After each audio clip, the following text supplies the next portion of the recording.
Hello CMA students, कैसे हैं आप सब? क्या हाल चाल है जी आप लोगों के? आई होप सो सब बहुत बढ़िया होंगे। मैं उम्मीद करता हूं आपकी तैयारी फॉर जून अटेम्प्ट बहुत अच्छी चल रही होगी। आज इस वीडियो में मैं आपसे डिस्कस करने वाला हूं सीएमए इंटर आपका पेपर नंबर 6 फाइनेंशियल अकाउंटिंग का ABC analysis and paper pattern. देखो, अब क्या है कि सर आप लोगों के एग्जाम में लगभग एक महीना रह गया है, तो एक महीने के अंदर अंदर आपको अपने सिलेबस को किस तरीके से रिवाइज करना है। बहुत सारे बच्चों का सिलेबस कंप्लीट हो गया होगा, अब वो रिवीजन मोड पे होंगे। बहुत सारे बच्चे ऐसे भी होंगे जो अभी भी सिलेबस कर रहे होंगे, ठीक है। और बहुत सारे बच्चे ऐसे भी हो सकते हैं जिन्होंने तैयारी ही अभी थोड़ा सा टाइम पहले ही शुरू करी है। घबराने की किसी को कोई भी बात नहीं है। जिन लोगों की तैयारी अभी आधी अधूरी सी है, ज्यादा उनको कॉन्फिडेंस नहीं है, तो वो लोग क्या करें, वो लोग इस पैटर्न के हिसाब से तैयारी करें, आपका एग्जाम क्लियर हो जाएगा। और जो लोग अपनी तैयारी करके बैठे अच्छी तरीके से, वो लोग अगर इस स्ट्रेटेजी के हिसाब से अपना रिवीजन प्लान करेंगे तो टारगेट उनका 80 प्लस मार्क्स उनके कहीं नहीं गए, आराम से 80 प्लस ला सकते हैं, ठीक है। चलो ध्यान से समझते हैं एबीसी एनालिसिस।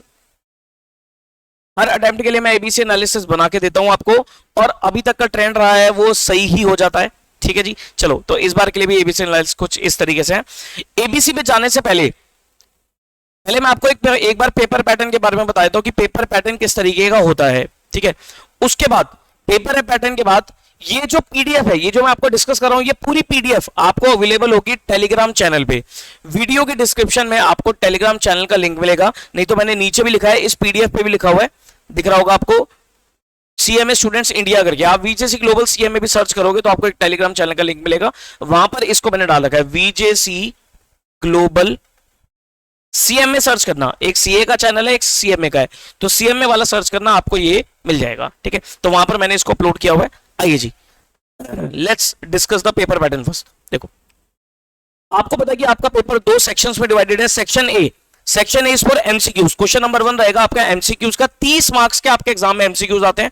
अब 30 नंबर की बाइफरकेशन क्या है, आपके 15 क्वेश्चंस पूछे जाएंगे ऑफ 2 मार्क्स ईच। देखो, अब इसमें ऐसा कुछ नहीं है कि भाई एमसीक्यू कहां से आएगा कहां से नहीं आएगा, तो मैं आपको रिकमेंड करूंगा कि एमसीक्यू के लिए आपको जितने भी स्टडी मैट के एमसीक्यूज है इनको अच्छे से कर लेना है, प्लस इन्होंने इस बार एक पोर्टल रिलीज कराया है, वो पोर्टल को अच्छे से कर लेना है, प्लस बिट क्वेश्चंस आपको मिलेंगे। आप गूगल पे सर्च करना सीएमए इंटर बिट क्वेश्चंस, वो आपको मिल जाएगा, तो वहां से आप एमसीक्यूज को कवर कर लेना, ठीक है। तो ये 3 चीजें करनी है आपको, स्टडी मैट के एमसीक्यूज, एक पोर्टल इन्होंने रिलीज किया उस पोर्टल के एमसीक्यूज, और एक बिट क्वेश्चंस, इनको आप कवर करके चलना, ठीक है जी। सेक्शन नंबर बी, यहां से आपका डिस्क्रिप्टिव पार्ट शुरू होता है 70 मार्क्स का। अच्छा, इसमें क्या हिसाब किताब है, देखो 1 2 3 4 5 6 7, ठीक है। 7 में से आपको कोई भी 5 क्वेश्चन करने हैं, एनी 5 क्वेश्चन आउट ऑफ 7। मैं आपको भी ये भी बता दूंगा कि कौन सा क्वेश्चन आपको छोड़ना चाहिए, ठीक है। बहुत सिंपल पेपर पैटर्न, आप समझ जाओगे आराम से। देखो, क्वेश्चन नंबर 2 जो है, इसके 2 पार्ट्स रहते हैं, ए और बी। ये जनरली अच्छा, हर एक क्वेश्चन आपका 14 मार्क्स का है, कुछ फुल फ्लैश 14 मार्क्स के भी हो सकते हैं, 7-7 नंबर के भी हो सकते हैं। क्वेश्चन नंबर 2 जो होता है, मतलब ये आप कह सकते हो डिस्क्रिप्टिव का पहला क्वेश्चन है, इसमें ये आपके बेसिक टॉपिक्स को टेस्ट करता है, जैसे कि depreciation, BRS, rectification of error, bad debts, और basics, trial balance, cash books, subsidiary books, ये सब चीजें टेस्ट करता है। पिछले टाइम की बात करूं तो बीआरएस का क्वेश्चन आया था और आपका एडजस्टेड ट्रायल बैलेंस का आया था। इस बार अगर आप मुझसे पूछोगे तो मुझे लगता है कि एक तो डेप्शन का क्वेश्चन बन सकता है, और साथ में या तो रेक्टिफिकेशन या bad debts and provision for bad debts का एक अलग से चैप्टर है, वो वाले वहां से क्वेश्चन बन सकता है। देखो, बैड डेट्स वाला पॉइंट आप फाइनल अकाउंट्स में भी कवर कर लेते हो, ठीक है जी। इसके बाद क्वेश्चन नंबर 2 में क्या होता है, इसके भी 2 पार्ट्स होते हैं, ए और बी। जो ए पहला पार्ट होता है 7 नंबर का, इसमें जनरली वो ज्वाइंट वेंचर, कंसाइनमेंट और बिल्स ऑफ एक्सचेंज, इन तीनों में से क्वेश्चन, मतलब इन तीनों में से किसी भी एक चैप्टर का क्वेश्चन आ सकता है। ज्वाइंट वेंचर, कंसाइनमेंट और बीओई। अगर आप मुझसे लास्ट अटेम्प्ट में पूछो तो देखो, लास्ट अटेम्प्ट में इन्होंने बीओई पूछा था, तो इस बार मुझे लगता है या तो जेवी या कंसाइनमेंट, तो इस पर आप कह सकते हो कि ज्यादा थोड़ा सा फोकस करके चलना ज्वाइंट वेंचर और कंसाइनमेंट को, ठीक है जी। उसके बाद 7 नंबर का एक क्वेश्चन आएगा, या तो हायर परचेज का, लीज का। पिछली बार हायर परचेज आया था, तो आई थिंक इस बार पिछली बार लीज आया था, तो आई थिंक इस बार हायर परचेज को पूछा जा सकता है, ठीक है। बाकी दोनों ही कर लेना, इजी है दोनों, कोई दिक्कत नहीं है, ठीक है। उसके बाद क्वेश्चन नंबर फोर्थ आपका एक बड़ा क्वेश्चन होगा, 14 मार्क्स का एक क्वेश्चन। इस पे 3 टॉपिक्स कवर होते हैं, या तो फाइनल अकाउंट्स का क्वेश्चन आ सकता है, या एनपीओ आ सकता है, या इनकम्प्लीट रिकॉर्ड्स। पिछली बार इन्होंने इनकम्प्लीट रिकॉर्ड्स पूछा था, तो इस बार फोकस ज्यादा रखना आप किसके ऊपर, फाइनल अकाउंट्स के क्वेश्चन के ऊपर या एनपीओ के क्वेश्चन के ऊपर। मुझे लगता है एनपीओ का क्वेश्चन इस बार आ सकता है, ठीक है जी। क्वेश्चन नंबर 5, ये आपका पार्टनरशिप है। देखो पार्टनरशिप का एक क्वेश्चन 14 मार्क्स का आएगा। अब पार्टनरशिप बहुत बड़ी है, पार्टनरशिप बहुत बड़ी है, बहुत कुछ है पार्टनरशिप में। आपका एडमिशन से शुरुआत होती है और आपका वही amalgamation sale of the firm LLP तक चला जाता है, ठीक है। तो अभी मैं आपको नीचे एबीसी में बता दूंगा कि पार्टनरशिप करनी जरूर है, इंपॉर्टेंट है, करनी जरूर है। तो पार्टनरशिप में आपको किस ऑर्डर में चलना है। पिछली बार इन्होंने पूछा था सेल ऑफ द फर्म, कि फर्म को सेल कर लिया, किसमें, कंपनी में सेल हो गई है। क्वेश्चन बहुत सिंपल आता है पार्टनरशिप का, लेकिन क्या होता है ना, टॉपिक बहुत सारे होते हैं तो सारा कुछ रिवाइज नहीं कर पाते। तो मैं आपको एक सीक्वेंस बता दूंगा, उस सीक्वेंस में चलना। उसके बाद क्वेश्चन नंबर 6, इसमें आपका एक या तो ब्रांच का क्वेश्चन आएगा या डिपार्टमेंट आएगा 7 नंबर का। पिछली बार इन्होंने ब्रांच पूछा था, तो इस बार मुझे जहां तक लग रहा है, मुझे लग रहा है इस बार ये डिपार्टमेंट पूछेगा। यहां पर एनपीओ का मुझे चांस लग रहा है, ठीक है। एक क्वेश्चन इंश्योरेंस क्लेम का आता ही आता है, आपका हर बार आता है इंश्योरेंस क्लेम का 7 नंबर का क्वेश्चन। इस चैप्टर को जरूर करके जाना, ठीक है। अब आता है क्वेश्चन नंबर 7 और 8। देखो ये दो क्वेश्चन है, ये दो क्वेश्चन है जिसको आप चॉइस में लीव कर सकते हो, चॉइस में लीव कर सकते हो। इसमें क्या है, इसमें एएस है 14 मार्क्स।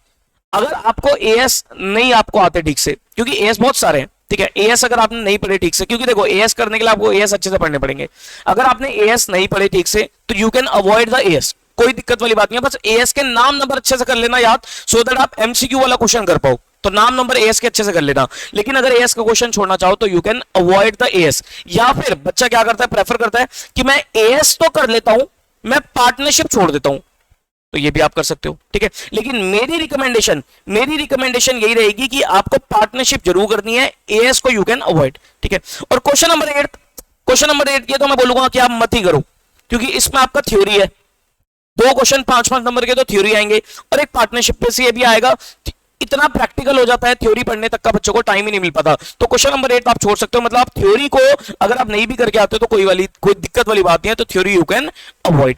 ये आपका पेपर पैटर्न रहता है, ये आपका पेपर पैटर्न रहता है। इस तरीके से पेपर आपका पूछा जाता है, ठीक है जी। अब नीचे मैंने डाल रखा है आपको एबीसी एनालिसिस। आपको पहले क्या करना है और सबसे एंड में आपको क्या करना है, ये जो ऊपर पेपर पैटर्न है उसके हिसाब से मैंने बनाया। देखो इसको मैंने क्या करा, सबसे पहले आपको दिखेगा सीएमए मॉड्यूल। देखो सीएमए के आपके ना स्टडी मैट में अगर आप देखोगे तो मॉड्यूल नंबर है, ठीक है। तो मॉड्यूल नंबर हो गया, यहां पर दिया मैंने टॉपिक्स का नाम, एक्सपेक्टेड मार्क्स, कौन से क्वेश्चन में आपको मिलेगा, और कैटेगरी, ठीक है। ये सारे आपके ए कैटेगरी के टॉपिक्स हैं, ये सारे आपके ए कैटेगरी के टॉपिक है। जरूर करते हैं। इसमें आपका सबसे पहले आपको उठाना है एनपीओ, फाइनल अकाउंट्स और इनकम्प्लीट रिकॉर्ड्स। क्योंकि देखो मॉड्यूल नंबर 3 कवर हो जाएगा और एग्जाम में 14 से लेकर 20 मार्क्स, 14 से 20 मार्क्स, 14 मार्क्स का तो क्वेश्चन बनेगा ही बनेगा।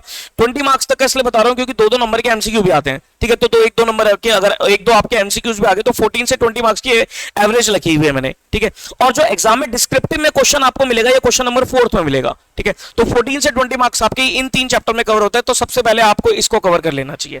उसके बाद आप उठाओ मॉड्यूल नंबर 2।